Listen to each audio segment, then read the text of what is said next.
We have used connected TV, and I think connected TV has given us such immense reach as well as impact because it's a large screening view of a category which is so visual in nature. People want to see jewelry and people want to see it in all its glory. Yours is a category that has seen sensitivity around Diwali campaigns. So we are very clear about what is the positioning. The positioning is about celebrating women's deep love for jewelry. If you divide the country into four parts, it is the largest segment in terms of catering to both value and volume.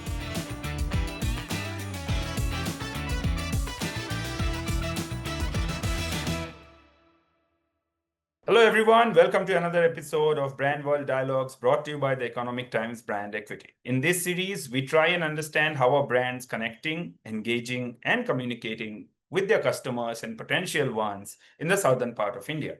40% of India's overall jewelry purchases happen in the southern part of the country. Today, with me, I have Mr. Shantiswarup Panda, popularly known as Shan. He leads the marketing for Indriya by Aditya Birla Jewellery. So thank you very much, Shan, for giving us your time. What I'd like to start with is, according to some reports, the southern part of India contributes to about 40% of the purchases that happens, in the organized sector at least. As a marketer who is marketing jewels to, all over the country, how do you see the southern part of India? Give us your bird's eye view. I mean, are there differences in customer behavior?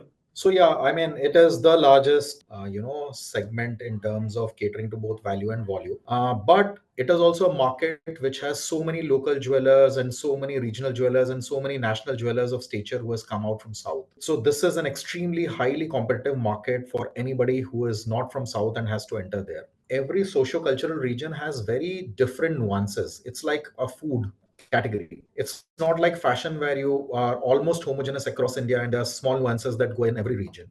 So jewelry is super hyper local in that sense. So even between a Telangana and Andhra Pradesh, there would be a huge difference. Within Telangana, there would be variations of each small pocket and geography and catchment because it is intrinsically linked to the architecture, the culture, the rituals, and the life and lifestyle of people. So it's very strongly integrated.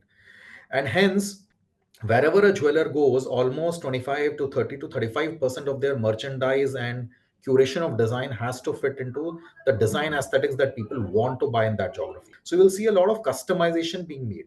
Also, when you go to a particular region like South, you have to understand each festivity and reasons for celebration because jewelry is also a purchase occasion only when there is a celebration happening. So it's not about just taking the same Diwali and Dashera and making it work in that geography. We had festivals like Mahavaralakshmi, which is so very particular to an Andhra Pradesh or a Telangana region. And hence, we had to curate our collection as well as create occasions for consumers to cater to that. Great. You explained the product portfolio sense really well.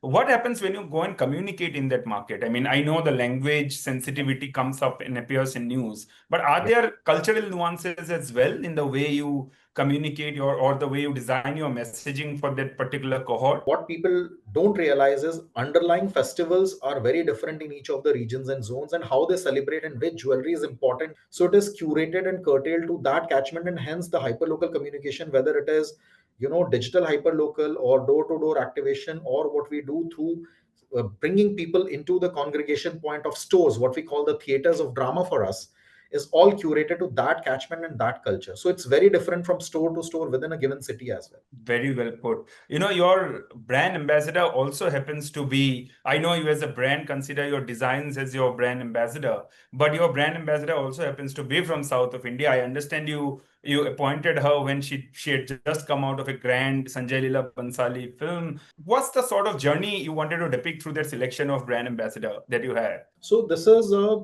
very cluttered category when you look at known faces and celebrities and film star in jewelry. You look at anybody who is worthy of mentioning their names are with some jeweler. So we started with a problem of not having any choices itself because everybody was taken. Then we had a very different approach to say, can we look at something which is true to the brand, right? And being a captivating brand, a cultured brand, and somebody who really connects with the roots. And when we scanned the market and looked at a few choices, Aditya Rao Choudhury came as one of the choices for us who was in that zone.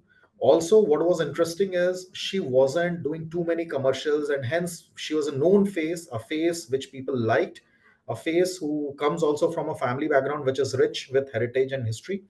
and equally somebody who is not too exposed for us to give that freshness out there when we launch the campaign. So I think all of it put together really worked for us in the campaign. And equally, like I said, it was more than a phase. It was about also the storytelling format which we adopted, which really worked for us, about celebrating women's deep love for jewelry. And that is the underlying theme of most of our stories, which is why people find it so relatable, and consumers are deeply pulled towards, and there is an emotional tug when we put our campaigns out. She is someone who has done movies in Tamil, Malayalam. Did that Yes. also play a role? I mean, that happened to be your biggest market as well. She So is we from are, Hyderabad, where you launched, your first southern store. yeah, that's a good thing to happen for us. Yeah. Thank you. Your Diwali campaign, it has got a lot of critical acclaim. Yeah. How satisfied are you with the initial response that you have got? And also, were you a little too cautious? Because at the end of the day, it was a South Indian story you were telling with two South Indian, not a South Indian story, very much an Indian story for sure, but with two Yeah. South Indians. And yours is a category that has seen sensitivity around Diwali campaigns. I mean, some of your peers had to pull down ads after they had gone out. So, were you cautious, and what's your initial reaction to the response that you have got? The point of view of being cautious, Anirban, our storylines are different. We are not a brand who pushes the envelope to change the society. That's not our positioning. So we are very clear about what is the positioning. The positioning is about celebrating women's deep love for jewelry. By the way, to tell you a quick, back of the story thing, that finger ring was created after the story was written. We didn't have it as a part of collection, but the story was so important, and the finger ring was so important that the design team went back and created that beautiful finger ring for us to have a milestone kind of a ring for the story to do justice to the story. Now, we created many first in this campaign. First of all, we created a 2 minute 15-second video. Long format, people said, are dead. We had 2 million plus impressions already, the last I counted before the festive campaign was over. With the cities of our presence, that is almost a OTS of 8 to 10, for including the male TG present in that city, either in jewelry category or in our group. Like, we light up the ceiling on the pre Dhanteras day. That was the talk of the town. We had a 25 feet gazelle created, which is our brand insignia, in front of the Hyderabad Kondapur store. I'm told there is a traffic jam outside and cops have visited us. But everybody has been cooperative because it's such a beautiful space for everybody to take a selfie or a video. So as a brand, we always believe in creating some impact in consumers' life, because we have to work harder as a challenger brand. We have to always strive for creating something bold and beautiful for consumers to take notice. Yeah, thank you. Thank you actually for, not just making another campaign, but as well disrupting the trends. For example, saying that, yeah, you think short videos don't work. Let us put together a film that is as long as that. And then Yeah. it works as well. As a marketer, do you have your favorite channels, specifically when you are targeting the southern part of India? What gives you the maximum reach? Where do you go for efficiency or performance for that matter? So I would give a little different answer than what you would be expecting, and allow me to do that, Anirban. We haven't used a satellite channel so far. We have done so even including our southern markets, where you can target at a city level and yet reach out to a large set of your audiences in large screen.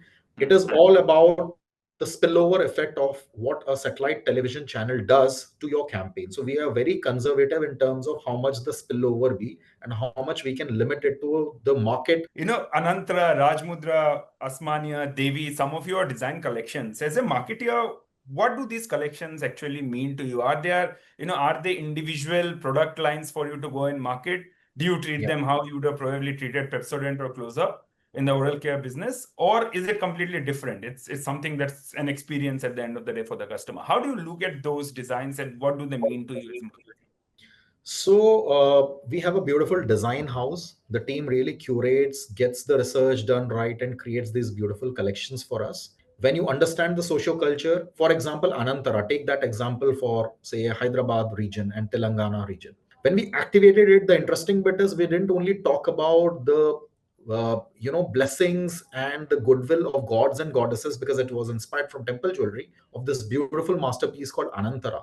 Now, that is something which is never done before, to explain a piece of jewelry and the various parts of it through a dance form which is so culturally well integrated. Because no consumer comes to buy one piece of jewelry without seeing hundreds of pieces of jewelry there. They're not satisfied with just a few pieces. Even if they have for the first time seen what they actually wanted to buy, they want to see more. Third is, I think, when you are going into the socio-cultural regions, these designs need to be translated into the tech backbone that we have, right? So we have this endless aisle with one iPad at every counter of our store, where it goes into explaining bit of what is the art and the craft and the form that is used and why this is such a beautiful creation, plus the training that goes into the staff. So all of it put together brings out the experience which is unparalleled in any jewelry store right now. And hence, when we create such masterpieces, it translates into every form of customer journey that we can capture, and hence the experience is complete and the experience is delightful for our users. So I think when such designs come, it gives the entire organization the ability to galvanize its effort to build that experiences which is unparalleled for consumers. Fantastic. You mentioned customer experience. I mean, marketers today are saying CX is as important as the brand ambassador of the brand, Yeah. and rightly so. So these customer experiences that you are creating, does regionalizing play a great role in that? Because if I go to your Seawoods, store, I see flamingos because people do go there to see those birds. So is that what you do strategically in order to actually ensure that when somebody is entering the store, they feel that they have come to a native store and therefore get an experience that is differentiated? This is where the nativity factor is extremely important. We have seen large player, and hence people go to their regional or local jewelers because they believe that they understand my culture like nobody else. So how do you become part of a social culture? You become a part of social culture first by understanding what works and what are the rituals, habits, attitudes towards a certain category. What's the life and lifestyle of consumers? And we plan to bring as much of that possible in the experiences of jewelry. Now website is going to be the same, but when you go from website which is search for a particular jewelry, suppose you are looking for a saz, which is so much of Kolhapur and Maharashtra, and you search for that and you want to go to a Bombay store or a Pune store, in that sense, what we plan to do is to translate that and get you the same experience of what an authentic Maharashtrian jeweler would do in terms of the entire range and assortment of the kind of saz or the kind of Mangal Sutras that you want, and hence the experience has to be curated. Fantastic. You know how marketing has moved from just talking about best making charges or the gold prices to now actually talking about curating an experience.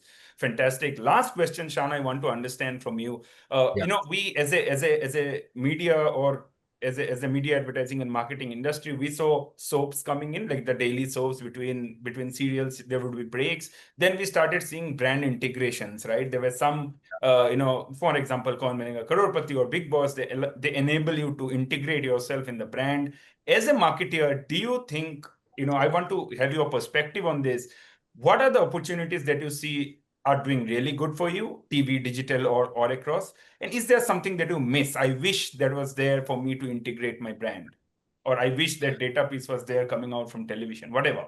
Something that you miss and something that really delights you about how you can use media today. So something that delights me, whether you look at OTT or TV platform, is if we are able to integrate jewelry as an inherent part of the story, right? Not a force fit like an ad coming. Ads, of course, we will do. Marketeers are always guilty of buying spots and bringing in the interruptions that will continue to do. But how can we seamlessly weave in the jewelry as a part of story in a particular story which is anyway loved by people is something that we are exploring. I can't disclose more. And hence the content pieces where you see, marriages happening, where you see jewelry is being bought or gifted, where you see stories based on marriages or brides or planning, etc., are stories that we want to integrate the brand with, and hence the work is there. What it does is it seamlessly builds in your category and seamlessly into a story without it standing out as an interruption to consumers. So we are interested in creating stories which are not interrupting and yet seamlessly building subconsciously the brand into stories.